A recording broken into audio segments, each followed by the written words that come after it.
it's going. All right. And then you can stand down once as soon as he goes. Oh, I see. Yeah. All right, we better go.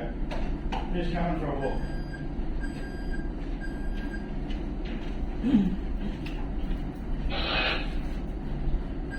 Bugün güvertede bazı hazırlıklar var. Gemiye gelecek pilot için güvenlik önlemleri alınıyor. Kore'den Avustralya'ya 13 günlük seferden sonra hala yoldayız ve bir yandan da gemiye katılacak pilotu bekliyoruz. Pilot gemiye helikopterle gelecek. Şu andan itibaren Avustralya'ya 10 saat kadar yolumuz kaldı ve dünyanın en büyük mercan bölgesinden geçeceğiz. Bu bölge sıkça sığlıkları olan hassas bir bölge. O yüzden 8 saat boyunca bize bir pilot eşlik edecek. Yani kılavuz kaptanla yolculuğa devam edeceğiz. Pilotun ne olduğundan biraz daha bahsedeyim. Limana giden bölgelerde, liman yanaşmalarında bize o bölgeyi iyi tanıyan kılavuz kaptan ya da kaptanlar eşlik eder. Bu kaptanlara uluslararası literatürde pilot deniyor. Pilotlar olası kazalar sonucu gemilerin karaya oturmaması için sığ bölgeleri iyi bilirler. Hassas boğaz geçişlerinde gemideki kaptanlara eşlik ederler. Örneğin Çanakkale ve İstanbul boğazlarında da bizim kılavuz kaptanlarımız boğazdan geçen gemilere eşlik eder ki kazaya mahal verilmesin.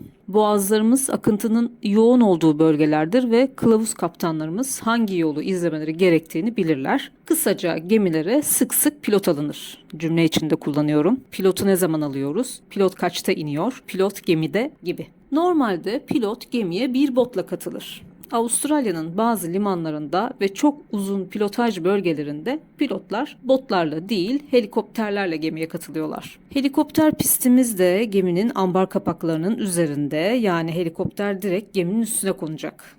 Yine herhangi bir kazaya mahal vermemek için helikopter manevrası yapılmadan önce gemide birçok acil durum önlemi alındı ve tüm bu sırada mürettebat görev yerlerinde bekliyor. Kısaca şu tip önlemler olduğunu öğrendim. Helikopterin denize düşme riskine karşı can simitleri, can yelekleri hazır vaziyette bekletiliyor. Yangın kıyafetleri giymiş personel, donatılmış olan yangın hortumlarıyla ve hazır halde bekliyor. Videoda görünmese de sancak baş tarafta bir denizci daha var. Aynı bu şekilde. Helikopterin elektrik topraklanması yapılmış, yangın tedbirleri alınmış, geminin yangın pompaları devreye alınmış. Ayrıca kurtarma botu da denize hemen indirilebilecek şekilde motoru çalışır halde bekletiliyor. Gemideki önlemlerin hepsi yazılı kurallardır, rastgele değildir yani. Tüm gemiler bu önlemleri almakla yükümlüdür. Yani tıpkı hava yollarında olduğu gibi denizcilikte de belirli standartlar vardır ve sürekli olarak gemiler denetlemelere tabi tutulur.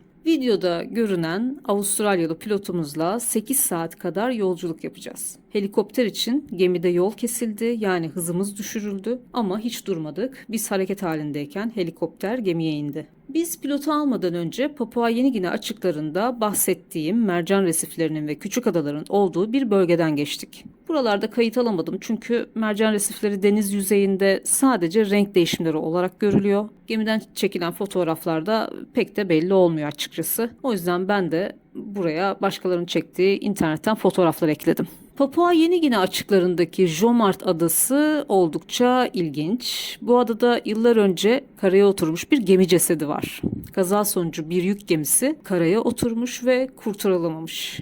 İnternet aramalarında bu gemiyle ilgili bilgiye rastlamadım, o yüzden ek bir fotoğrafta bulamadım. Ama denizciler, kaptanlar bu gemiyi ve bölgeyi biliyorlar ve bu gemi yıllardır buradan geçen denizcilerin ilgi odağı haline gelmiş. Bu yüzden biz de Jomart Adası'ndan geçerken batık gemiyi görmek için köprü üstüne çıktık ve yol boyunca onu izledik. Başı sonu görünen bu küçük adanın ucunda geminin direği ve yarı batık hali gözle görülebiliyor. Tabii yine epey uzak olduğundan ve gemiden çekilen fotoğraflar pek bir anlam ifade etmeyeceğinden kayıt almaya çalışmadım bile. Ayrıca şu anda ekranda adanın bulutların arasında görünen bir uydu fotoğrafı var. Biz de tam bu kısımdan geçtik ama elbette gemimiz burada görüldüğünden çok daha minik. Ben özellikle abartarak koydum burayı. Dediğim gibi gemiyi yol boyunca dürbünle izleyip neden batmış olduğu konusunda yorumlarda bulunduk. Burası mercan resiflerinin olduğu, sıklıkla adaların ve görünmeyen sığlıkların bulunduğu bir bölge ve gemilerin adaların çok yakınından geçmemesi gerekiyor. Pilot alımları da bu yüzden önemli. Gerçi burası pilot bölgesi değil ama bu bölgedeki mercan resiflerinin keşfi de bir gemi kazası sonucu olmuş. 1770'te Kaptan Cook'un gemisi resiflerde karaya oturmuş. Böylece burası keşfedilmiş. Hasar alan gemiyi batmaktan kurtarabilen Cook ve ekibi günümüzde Cooktown, Queensland olarak bilinen bölgede gemilerini sahile taşımayı başararak kurtarmışlar. Geminin onarımı 7 hafta sürmüş ve daha sonra Cook ile mürettebatı yolculuklarına devam etmiş. 1770'ten bahsediyoruz ve biz de şu an Queensland denilen bölgeye gidiyoruz.